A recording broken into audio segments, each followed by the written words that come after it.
Okay, so we're going to talk about what nth roots mean. Real quick though, check this out. My pointer here, it seems to have this word shift underneath it. I don't know what's going on, but please ignore that. My computer is apparently tripping out. So, nth roots, all that means is it's still a radical, still the same idea, but out here on this little shelf, I call it, right, square root, is going to be a number. Doesn't change the process, it's only going to change one thing, the group size. Before we were looking for pairs of homies, right? Now we're going to have a different size group of homies that are going to try and break out. With the square root, there's no number, but it's a 2. We just don't write it. That's why we had pairs before. That's why we looked for a pair of homies. But now that number out on the shelf tells us how big a group do we need. So in this problem, that little guy's a 3, which means I need my group size is 3. Everything else is the same. Still walks through the same process. Take that 16. We're going to break it down into primes. Okay, rewrite 16 underneath as, looks like it's 4 2s. And remember that little 3 out here on the edge. If you end up forgetting it, then you'll end up getting the wrong answer. So look at inside there. We're not looking for a pair of homies now. We're looking at a group of 3 homies. So right here, I have 3 homies. Now just by like before, there's only so many guards that can chase them. Well, if there's 3 prisoners, there's only 2 guards. So only one prisoner ever makes it out. Everybody else gets shot and killed. Only one out of a group ever makes it out. So we've only got 1, 2 that makes it out. Put our jail back in. Who's left over? There's 2, right? And the little 3 out on the shelf needs to be written in there still. And that's it. The only difference, that number on the shelf and how big of a size of group you need to find. Let's look at this next one. Okay, right away identify this right here. Our group size is now 4. So I'm looking for a group of 4 of anything. So we're going to break down this guy. Let's break him down. See, 2 into it, no. 3 into it, yes. I'm going to do this part in my head. You guys know how to do it with the calculator now. Okay, it looks like the 4th root of 81 is the same thing as the 4th root of 3 times 3 times 3 times 3. Okay, it said to look for a group of 4. Looks like I have 4 3s. Now, how many make it out? Only 1. Everybody else gets killed inside there. Is there anybody left in the jail? Nope. So that's it. That's my answer. So thing to make a note of right here. Something to remind yourself. Only 1 prisoner from each group makes it out.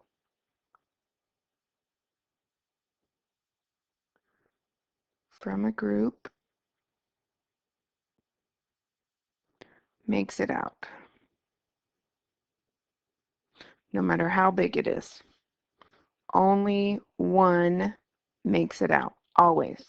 Basically, the more prisoners you have, the more guards you have. All right. Okay, that one's done. Now let's talk about this one down here. It's different. We got our X's in there, but we figured out on the last lesson that that's the easiest part. It's easier than the numbers. So first I'm going to identify what my group size is. I need a group of 3. So I'm going to take 27, start breaking it down. You know, boop, boop, boop, calculator says. You see the shift thing? It's starting to drive me nuts. All right, let's expand this guy. Remember, you've got a 3 out on the shelf. That's got to be there. If it's not in your answer, then you didn't give me the correct answer. All right, here we go. We had a 2, 3, 3, 3. That's these guys. Forgot to circle them. They're being multiplied. Times, we've got x to the 5th here. So 1, 2, 3, 4, 5. Okay, now we're going to look for groups of homies. Let's start with groups of 3. So there's only 1, 2. That doesn't count. Here's a group of 3 threes. How many make it out? 1. Everybody else dies. Looking at the x's, I have a group of 3 x's there.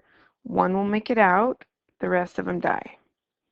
Okay, I have 1, 2, and then 2 x's, so nobody else can make it out because my group size is 3.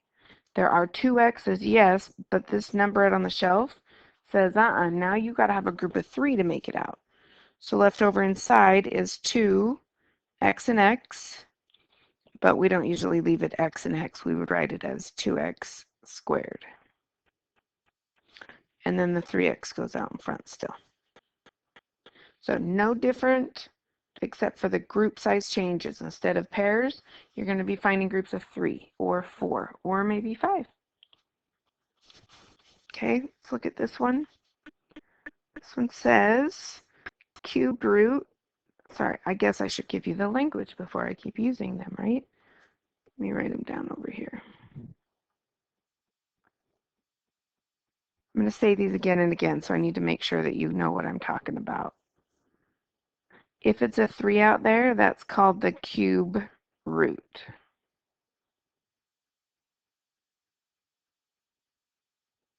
And you actually already know when there's no number there, it's called the square root. Technically, there's a 2 out here on the shelf, but we don't write the 2. Okay, if it's got a 4 out there, we would say the 4th root. If it was a 5, yep, you guessed it, we would say the 5th root. So the key phrase here for all of these is this right here. I mean, for cube root, you could have even said the 3rd root.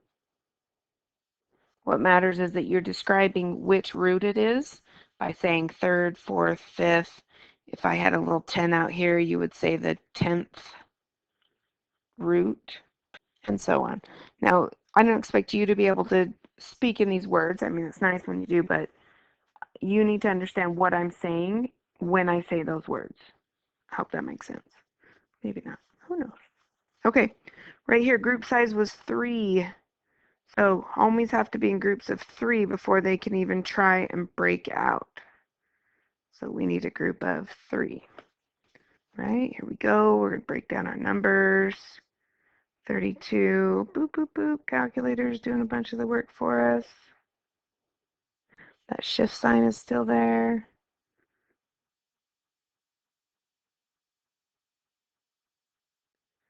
Okay, we got a whole bunch of 2's here. And then we've got this x to the 5th. So rewriting this out, there's my radical. Had a 3 on the shelf to tell us we need groups of 3. And then 32 can be replaced with 5 2's. And x to the 5th is 5 x's. Okay, looking along, trying to find any groups of 3. Okay, checking it out, checking it out. Looks like I do have a group of 3 2's. How many make it out? Only 1, ever. I have 2 more 2's, but that's not enough. My group size is 3. So moving on to x's. Looks like I've got a group of 3 x's right there. Only 1 ever makes it out. The rest die. And then I've got x and x here, but there's not 3 of them, so nobody can break out. So I'm going to put my radical back in with the 3 still on there. I'm left with 2, 2xx, which is actually 4 for the 2 times 2, and x times x is x squared. Make sure your radical has the number out on the shelf, and then multiply the stuff out in front. This thing is messy today, like really messy. All right, next one. Let's see right here. We've got a 5. That means our group size is 5. All right, let's start breaking this guy down. 243, boop, boop, boop. Calculator says 3 goes into it. I'm just going to break this down. Normally you would go through and do the numbers in the calculator and find out all your numbers. I'm just going to go a little bit faster and do them on the thing. So if I rewrite this, it's the same thing as the 5th root, little 5 on the shelf, and then there happen to be 3 5s. Looks like 5 x's and 7 y's. Oh, we got a little party going on in this jailhouse. It's a full one. Okay, let's go. Let's look for our groups of 5. Looks like there are 5 3s. Now it's a group of 5, but how many make it out? Only one. Ever, ever, ever. There's only one guy that doesn't get caught and killed from the guards. So looking at the rest of the factors, looking for another group of 5. Okay, 5x is right there. One makes it out. The rest of them die. Looking at these y's, looks like I have 5 of them there. One makes it out. The rest of them die. And then I've got these 2 guys over here, this y and y. There are not 5 in that group, so they have to stay behind in jail. So square root of y. All right, 3 times x times y. There's nothing to combine, so you just write them next to each other. And then draw in your radical. Oops, look, I forgot my 5. Draw in your radical with the 5 up there, and then put y squared since it's y times y. Right, next one. We've got this -3 out in front. Is that going to change anything? No, just in the end, we're going to have to multiply by -3. Okay, I'm going to identify my group size is 3. I'm going to break everything down. 24 is 2 times 12. And so on. Breaking it down. Got an x and 6 y's. So if I spread this guy out, it's the radical with a 3.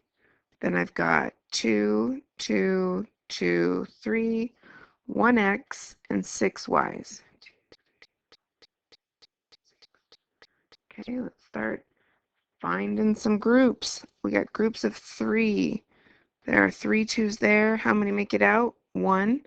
Everybody dies. Only 1 3, 1 x. I have a group of y's here. 1 makes it out, 1 dies.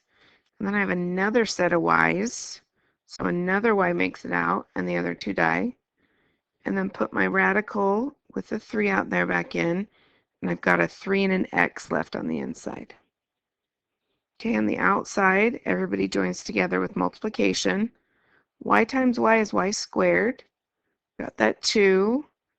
And then don't forget your radical with the little 3 and the 3x. Oh, wait, bells and whistles. Everybody's jumping up and down their seats saying, wait a minute, you forgot about him. Getaway driver, right? We're just going to multiply him by the rest of it. -3 times 2, that's -6. The variable parts don't change, and nothing changes about the jail.